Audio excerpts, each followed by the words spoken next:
Saúdo a todos com a gloriosa e bendita paz do Salvador, o Senhor Jesus Cristo.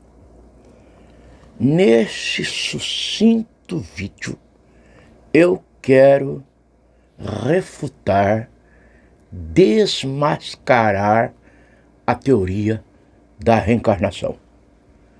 Os reencarnacionistas isolam textos da Bíblia para respaldar seus falsos ensinamentos sobre a reencarnação. Segundo o Espiritismo, o homem, depois que morre, passa por um processo evolutivo, reencarnando várias vezes em outro corpo para atingir o estado de pureza espiritual. A Bíblia diz que é o sangue de Jesus que nos purifica dos pecados. Portanto, é um embuste, é um engodo dizer que o homem, ao morrer, o seu espírito passa por processo evolutivo, reencarnando em outro corpo e daquele corpo em outro corpo, até que alcance a pureza. A pureza, a perfeição, a purificação está no sangue de Cristo. Portanto, a doutrina da reencarnação, ela é diabólica, é um meio de desvalorizar o sacrifício vicário, substituto, todo suficiente do Filho do Deus vivo, o Senhor Jesus Cristo. Na primeira carta de João, capítulo 1, versículo 7, está escrito: se andarmos na luz como Ele na luz está, temos comunhão uns com os outros e o sangue de Jesus Cristo nos purifica de todo pecado. Segundo o Espiritismo, João Batista foi a reencarnação de Elias. E cita o Evangelho, segundo escreveu Lucas, capítulo 1, versículo 17. Quando o anjo Gabriel falava com Zacarias acerca de João, o anjo disse-lhe: e irá diante dele na virtude e espírito de Elias. O Espiritismo entra com a sua interpretação, com a sua exegese gritante.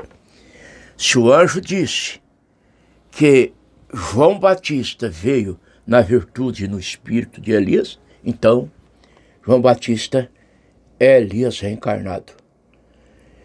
Porém, o Espiritismo esbarra, comete uma incongruência muito grande.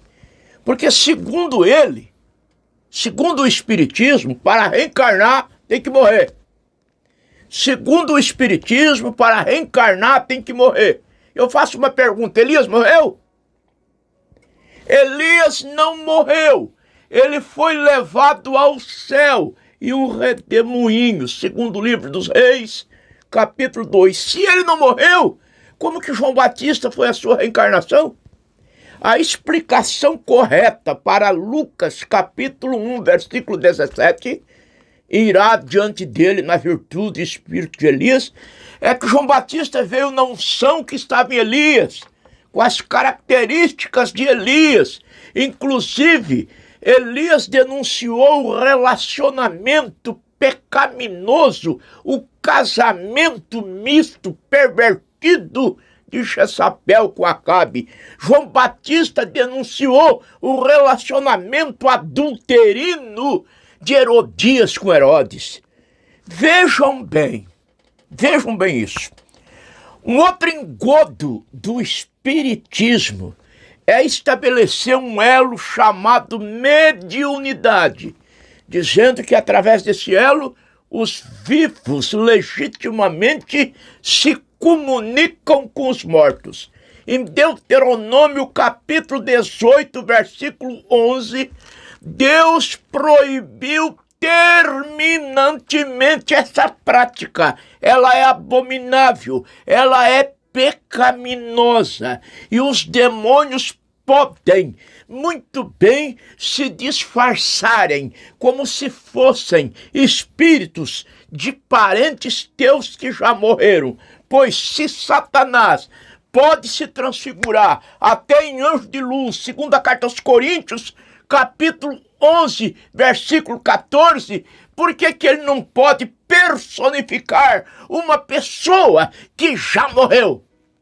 Eu vou concluir com o que diz o irmão Brana na mensagem As Águias de Deus, parágrafo 39. Então, eu sou naturalista. Minha primeira Bíblia foi a natureza. O Espiritismo fala em reencarnação. Isto é tolice. Isto não existe. Nós sabemos que a planta morre, vai para dentro do chão, a semente apodrece. Jesus disse no Evangelho que escreveu João, capítulo 12, versículo 24, se a semente de trigo caindo na terra não morrer, fica ela só. Ela tem que morrer para poder nascer, para nascer aquela planta. Então o irmão Brana disse assim, nós sabemos que a planta morre, vai para dentro do chão, a semente apodrece e ela vive outra vez, mostrando o quê? Que há uma ressurreição, não reencarnação. Onde a Bíblia usa esse termo reencarnação? Onde? A Bíblia fala em ressurreição. A ressurreição é uma das doutrinas fundamentais da fé cristã. No Evangelho segundo escreveu João, capítulo 5, versículos 28 e 29, Jesus disse, não vos maravilheis disto, porque vem mesmo a hora que todos os que estiverem nos sepulcros ouvirão a minha voz, e os que fizeram o bem sairão para o gozo eterno, e os que fizeram o mal para o desprezo eterno. O autor aos Hebreus, no capítulo 9, versículo 27, disse, aos homens está ordenado a morrerem uma vez, vindo depois o juízo. Portanto, a doutrina da reencarnação é falsa, é falaciosa, é enganosa. Satanás está sendo desmascarado com este embuste doutrinário. O Senhor continue vos abençoando.